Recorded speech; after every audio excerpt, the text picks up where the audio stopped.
Alright guys, so this is going to be a slightly different video in that this is more of an announcement about something I'm working on now rather than a video of what I'm currently doing. So, as you saw in the intro here, we have a table full of tools. We have drill, wrench, vice grips, angle grinders, ratchet straps, knives, tape measure.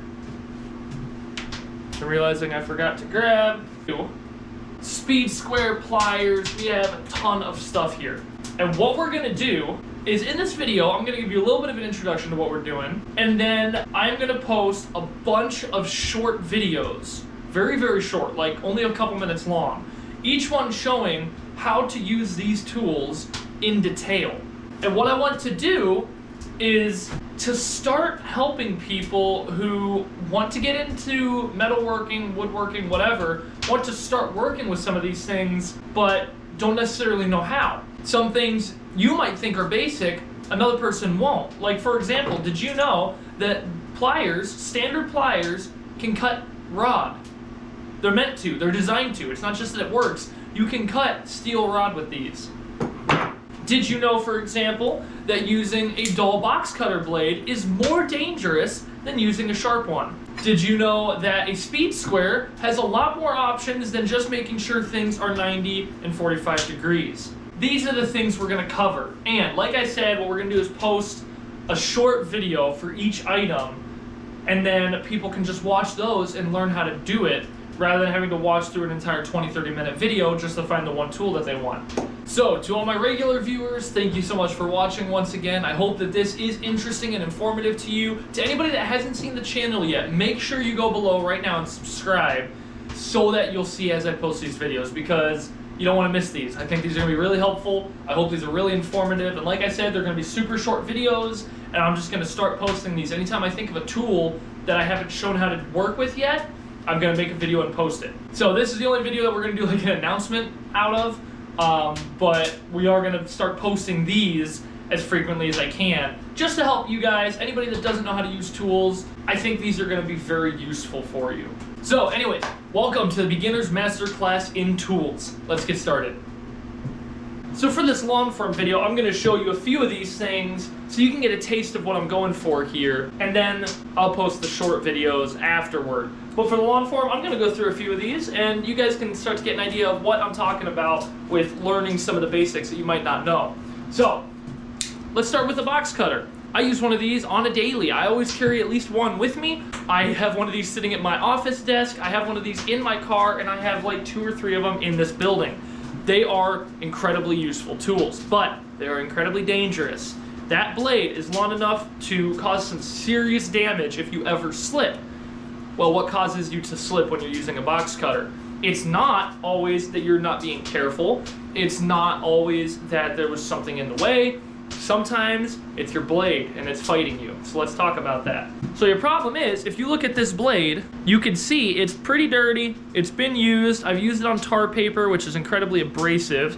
So it's not gonna have a very good edge. And one thing you probably can't see, but I can feel, the edge is starting to round over and chip. This edge is getting destroyed very quickly. So the first rule of using a knife is never cut towards yourself. Never cut towards yourself, because if you're going like this and you're cutting, what happens if that blade slips under or out of right into you, okay? So never be cutting towards yourself, and never be cutting towards your hand. So if you need to cut a line this way, never be holding it like this and then be cutting. Because I've seen people put the knife through their finger and cut the end of their finger off. It is not a fun time. Always cut away from yourself. It might be inconvenient, but it is way safer. You set the item down and you cut away from yourself every single time. You never cut towards yourself. And let me give you an example of the sharp blade being safer now. So, you see how much I'm having to push on that? And it's not even cutting the whole way through. Here, I'm gonna try to really give you a good example. You see how it's just crushing the cardboard? And yeah, you can kind of go like this and saw it, but it's destroying the cardboard. It's not working good. Well, what happens is as your blade gets dull, it no longer severs the material from itself. So it's trying to fold it. Well, if it folds it out of the way so that it deflects your blade off, you are more likely to slip and hit yourself, somebody nearby, something important if you're working in a tight space. So dull blade actually makes it very difficult to cut. Now, you may be thinking, well, the sharp blade is gonna cut you worse if it hits you. Yes, but it's less likely to hit you, and it's easier to control. So you don't have to push so hard with a sharp blade. And what that does is it makes it so you're not all your might pushing on this cardboard trying to cut it. You can just gently slice right through it, and you have way more control. Look at that. It's like butter. See, you don't have to pop off the end of it. You can just kind of gently carve away at it super easily. You don't have to use almost any force, and it cuts perfectly clean. So I hope that communicates what I'm talking about with the sharp blade. The sharp blade is easier to control because it cuts with less resistance, meaning you don't have to push as hard to fight it, and then if you're pushing too hard, you're gonna pop off. Whereas if you're just gently pushing, you get all kinds of control out of it. Imagine a surgeon using a butter knife to do surgery. It's not gonna be delicate, you're not gonna cut accurately, and it's not as safe. They use a sharp knife because it gets to what it needs, it does what it needs to do, and because it's easy to control. So always, always, always use a sharp knife. It makes things so much better. Pliers. Can you think of a more commonly used tool? You need to pull something apart. What's the first thing you're gonna get? Pliers. You need to hold something while you're trying to work on it. First thing you're gonna get is always pliers. Something's hot. What are you gonna get? Pliers. Every single time. Pliers get used so often. Any toolkit you buy, it's gonna have pliers in it. Did you know that these are not just for grabbing things? These are very, very useful tools beyond what you might know. Because the deal with pliers is they have a jaw. This is your jaw. It has little grooves on it that make it much stronger when it grabs something. It has a lot more traction because those jaws dig in. The teeth dig in and it holds the item really firm. And then in the middle here, this is for holding round items. So you got the teeth in there, you put a round item in there, and you're not gonna be able to turn it because those teeth just grab it super well. They arc with the part, and so when you grab it, they clamp in on it, and you're not gonna be able to move that. You're not gonna be able to spin it, you can't move it, okay? Pliers are very strong. And the deal with a plier is it has a lot of leverage, so the further out you grab, the harder you can squeeze the item. But have you ever wondered what that little indent right there is? This little guy. It's not just there as a manufacturing design to save material. It's not just there because it looks cooler. It actually has a very distinctive function to it. And that is shown particularly well with rod. So this is TIG rod. This is aluminum. I'll show you with steel in a minute, but this is an aluminum rod. What you would do is you take your pliers and you set the material down in there and you squeeze, and it cuts it very, very well, very little resistance, very nice cut. These are meant for solid core wire. They don't really cut stranded wire the best because all the strands kind of flare out and squeeze in there. It does cut it, but it doesn't do it the best. This is a shear design, which means it's meant to cut thick, heavy material. Now, all you gotta do is just put your material in there, cut, and it cuts super well. Super, super well. Very little resistance. Now you may be thinking, oh Daniel, it's aluminum. Aluminum is basically plastic for welders. It's nothing, it's not gonna do anything. Let me show you. This is an equal thickness rod, but it's steel TIG rod. It looks like it's copper because they copper coat it for higher conductivity, but it is steel. Take your pliers, take the metal, and it cuts it. So, it cuts it very well. So, this is a very helpful thing if you ever just in a pinch, you need to cut something, you grab the pliers, and they'll cut thicker material. Wire cutters, dikes, side cuts, end snips, anything. I've heard them called a lot of things. They are not meant to cut thick material. They are sharp. They have a sharp point. They are meant to cut thin material very accurately. So it won't really like to cut TIG rod because it's not meant to. So you don't want to use wire cutters to cut thick steel or material because it will actually damage the cutter. Pliers, the design is for thick metals. Okay, so keep that in mind. Pliers are meant to cut thick metal Wire cutters are not. But that is a thing you might not have known about pliers. So I hope that helps. The wrench, a ratcheting wrench more specifically, is a very useful tool. It is one of those tools that if you don't have one of these, certain jobs won't get done. You can use a crescent wrench, you can use channel locks, you can use vice grips, but this is meant for a very specific job, and no other tool is going to quite do what it can do. Now, if you know anything about wrenches, then you know that it has an open-ended and it has the ratcheting end. And you tighten stuff down one way and it ratchets back and then it tightens it down. So you'll loosen one way to ratchet and then it'll turn with it. Okay, so very specific use tool, but very helpful. A lot of people use them. Do you know how to know which direction it's going to ratchet? It actually took me about 10 years of using one of these before I was taught how to know which direction it ratchets. So we all know the age-old saying, righty-tighty, lefty-loosey. This actually follows that principle, and there's a very easy way to know. Rather than putting it on the bolt, turning it and finding out you're going the wrong way, pulling it off, putting it back on, and then turning it and going the right way, this thing tells you. So do you see how it has the tall side and the short side? Kind of looks like it's facing one direction. It's kind of angled down, you know. That is the telltale sign of which direction it's going to ratchet. So right now, it will tighten going this way, and it will ratchet going this way. So if we hold the ratcheting end, tightens going this way, ratchets going that way.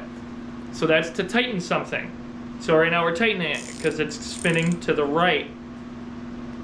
But you want to loosen something, well now, this is kind of facing up. It's facing up. So that means we're going to be turning to the left, and that's going to be loosening it and then ratcheting. So now, every time you have a part to work on, if you need to tighten it, you know, just put it up there with it facing that way, you put it on. Or if you need to loosen a part, make sure it's facing this way, put it on there, and it'll loosen. It's not something that you'll ruin anything by not knowing that, but it saves time, and it's kind of nice when you're doing car work. You can't get up into the place easily enough to turn it around quickly.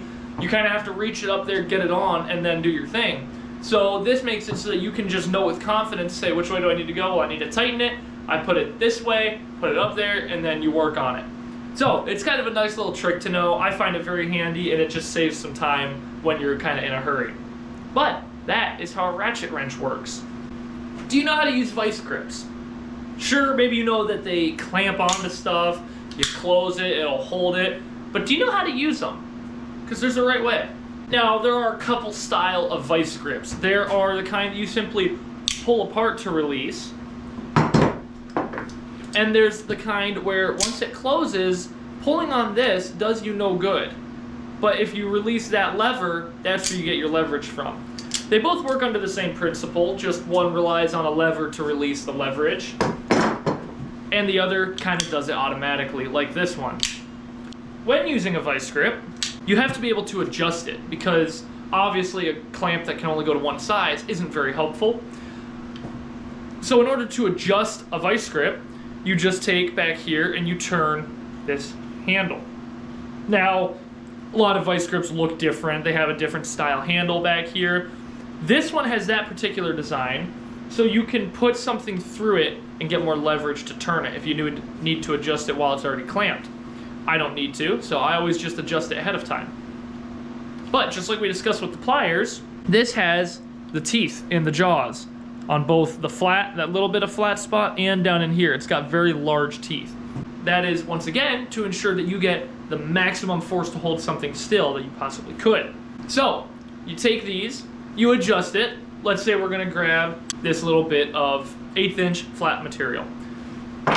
So we're just gonna adjust it to look about right. I'm just guesstimating. There's no science behind it. You just go by feel. So if we want to grab this, then you put the material in the jaw and squeeze. Now that was a pretty crisp squeeze, but it's pretty easy to undo. I'm not really pulling that hard. what good is that gonna do you?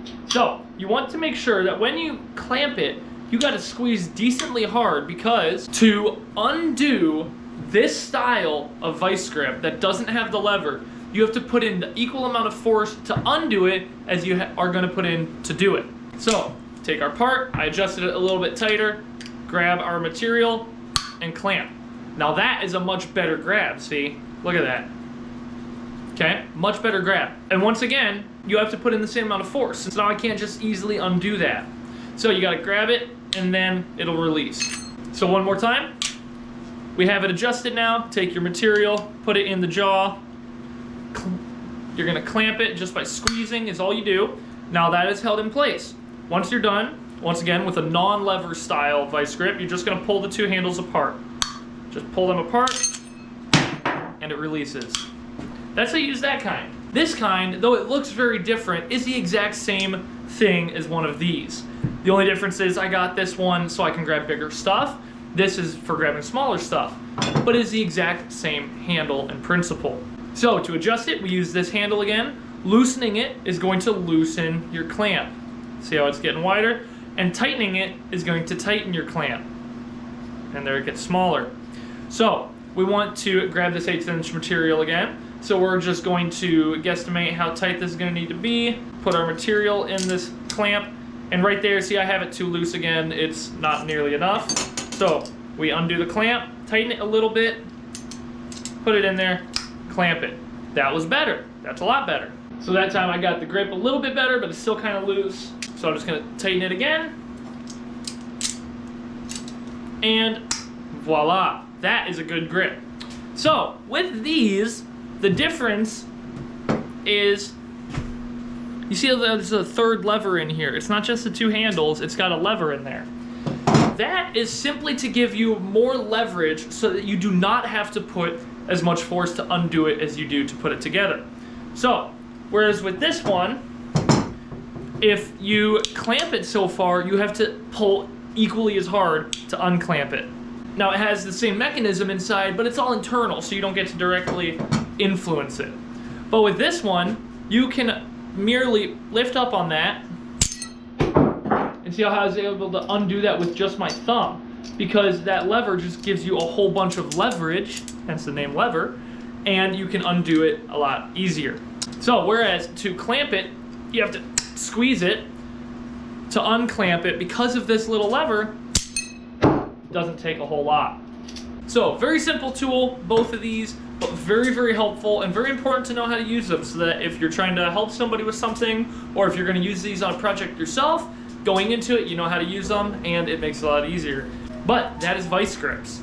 Yeah, we all know this part of the video. Daniel sits down in something that he thought was going to be a nice work of composition and basically begs you to subscribe. Today's a little bit different.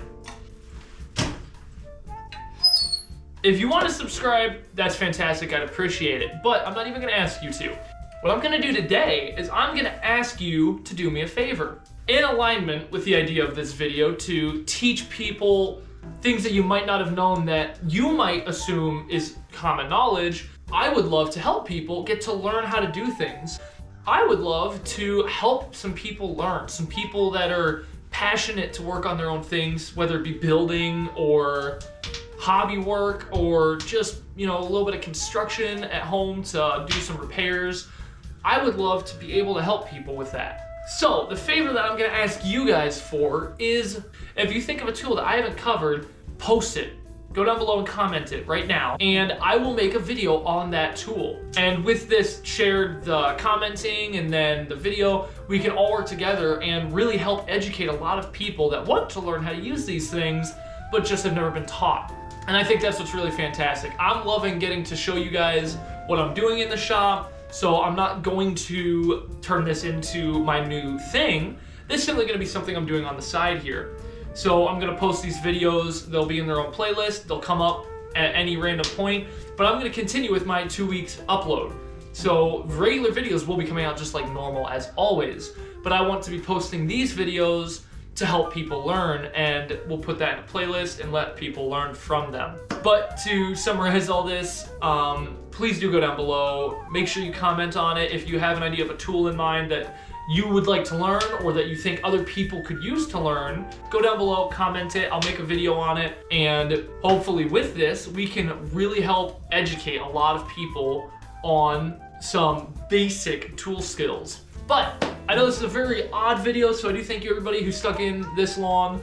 Thank you so much for watching. I hope you enjoyed it still, hope it was entertaining, maybe even informative. And I do look forward to posting regular videos every couple weeks coming up here, but I also look forward to posting these because I'm pretty excited about these and I think they can be really helpful to a lot of people. But with that, guys, I'm gonna have to call it here. Like I said, I hope you enjoyed it. I hope it was helpful. And I look forward to posting again in a couple weeks here and posting the bonus videos. So I look forward to that, and I hope you guys all have a wonderful weekend. Bye.